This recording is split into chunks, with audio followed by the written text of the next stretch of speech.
What do you do when you get an email from across the fence saying they're shooting cold opens at noon, but you have work until 1 and you've never heard of a cold open? Well, you get your shift covered, run to the across the fence office, and find out in the field. Learn more about my experience as an intern on this show this semester today on Across the Fence. Hello, Vermont. Well, as my guest today discovered, producing a daily television show means always being ready to pivot. And over the course of the 4 months that she spent with us, pivot she did. Joining me to talk about last-minute assignments and learning on the fly is Rhiannon Hubbard.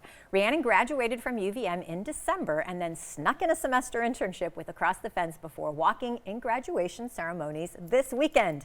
Today, however, is the first day she has been in the WCAX studios. So, Rhiannon Hubbard, welcome to Across the Fence. Hi, Amy. Thank you. It's really nice to have you here today. What are your first impressions of the studio? I have never been in an environment like this, so it's overwhelming but super exciting at the same time, and it's very professional and big, so very cool. Good. Privilege. Okay. Well, I want the folks at home to get a chance to know you a little bit, so tell us a little bit about yourself. What did you study at UVM? Where are you from?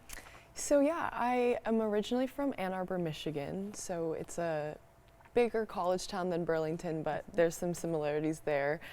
So coming to Burlington was a great move, and I studied political science and Spanish, and then I minored in reporting and documentary storytelling, which is kind of like UVM's version of a journalism minor. Yeah, and I wanted you to tell us a little bit about that program because I think it is pretty cool. And if I remember, didn't you say that you chose that like when you were a senior and you were coming in and you were like picked your majors and then that was it? Yes. Yes. So yeah, the majors and minors that I had going into freshman year is what I ended up graduating with, which I feel like is kind of uncommon. But I think they all complemented each other really well. And yeah, I took one journalism class in high school, like my last semester, like it was like my last quarter of high school, and really enjoyed everything kind of about that. Got me interested just from a little taste of it, and so coming to UVM, I realized they didn't have a journalism program, but reporting and documentary storytelling seemed like a little bit more of like a creative outlet opportunity, and it definitely was that. And it's one of the fields of studies that I feel like I've been able to kind of pursue more in comparison to poli-sci and Spanish. So, yeah, very cool. And how did you come to Across the Fence? I graduated in December. I'm curious which story she's going to tell because I know a handful of different stories about how this went. Okay, go ahead. You tell me. Okay, well, this is the one I remember. I was just applying to a bunch of jobs in December, and it's kind of hard to find journalism jobs these days, I would say, especially on like regular job searching websites. And I was applying on Handshake, LinkedIn, like journalismjobs.com or whatever. And then in January, after kind of losing hope, I opened my email and see a few emails from Keith Silva, and it was like, who had been trying to hunt her down. So it's like last chance. It was like one of a couple emails that he had sent me is like, last chance, either you're coming into the office this week for an interview or not. And I was like, yes, oh my gosh, I'm so sorry. I would love to come in for an interview. And yeah, I did. As I said, I think that there's a theme developing about your your experience with Across the Fence, that it was a lot of like, okay, this is happening now, right now. Yes. So change plans, yes. Get here, be ready. Spontaneous. Yeah. Yes. Well, I remember that on the day that you interviewed, I was offsite, I had a meeting, something like that. So I joined the interview late. And as I walked in, Ben and Keith were talking to you about how much they wanted to get you on camera. What was going through your mind in that first interview?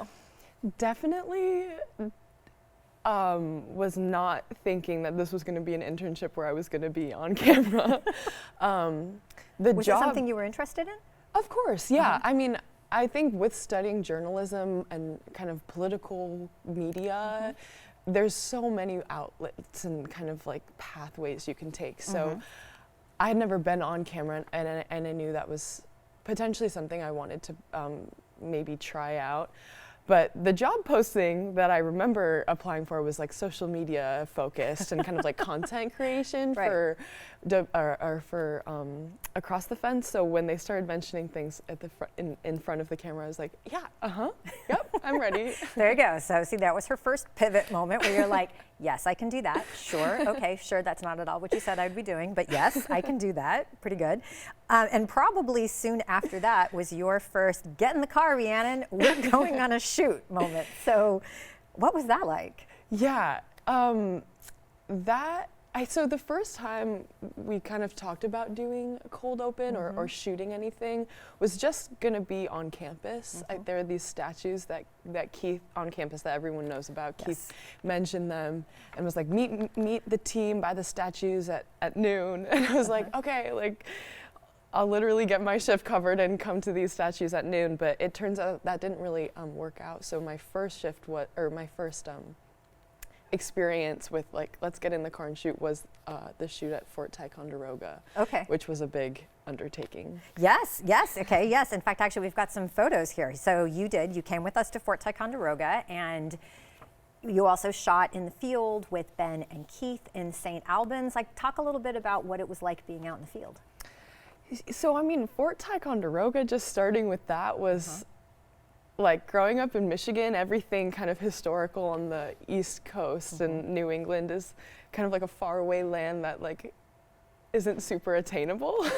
So going to Fort Ticonderoga is like, this is like my 8th grade social studies teacher would be like freaking out if he remembers me, because it was just so surreal to be there and then being there in that environment with like a news team carrying cameras, like lugging all this stuff. I remember there was a lot of lugging on that shoot too. Yes, really cold through the snow, right? Through the snow, like through these like kind of decks of ramparts upstairs. Yes, it was pretty. And I mean, it's like an hour and a half drive there. It was pretty surreal.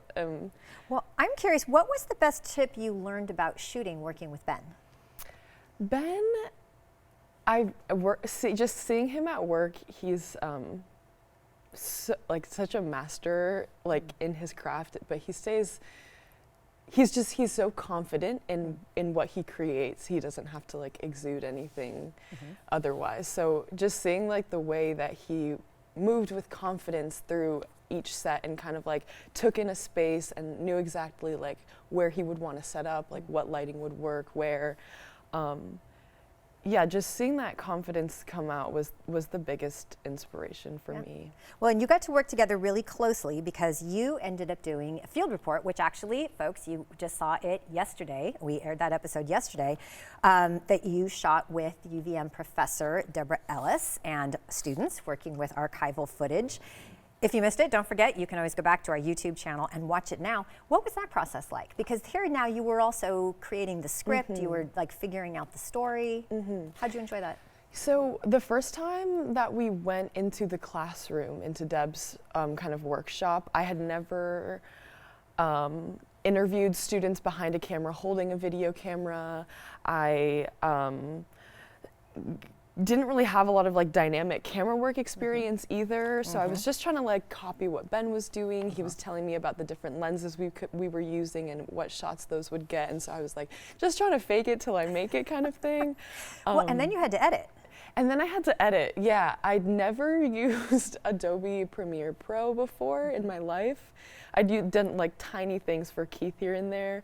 And I think it ultimately was kind of like switched around whatever I ended up working on, but it was just a good experience to have access to that software and kind of, it's intuitive. Keith and I were talking about it, so it's made my mind very cool. inspired. And so you have now been in front of the camera, as you were promised in your first interview, and behind the camera. Which do you think is your favorite? I don't know yet. I feel so inexperienced in both on both sides, so I'd love just to keep finding whatever I can do and kind of test the waters in both realms. Okay. And you've learned about storytelling in class and put it into practice on the show. What do you think you learned at the end of it all about the difference between learning something in a classroom and then putting it into application? Yeah, it's a lot to think about. When you're holding a camera in front of a subject, you're not thinking about, oh yes, there's this film theory that I remember learning about in class that I'm going to exhibit right now in this shot. It's not really what was coming to mind in those situations.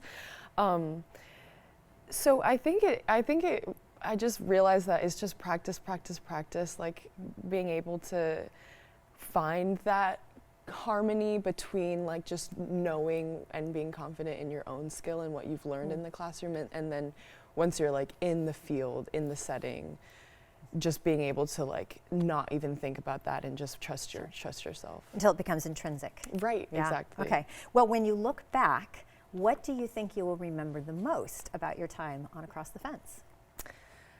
I think it's the whole spontaneity thing, embracing that and just learning in the field. We've talked about that is a huge lesson I've gained from this, or I've learned from this.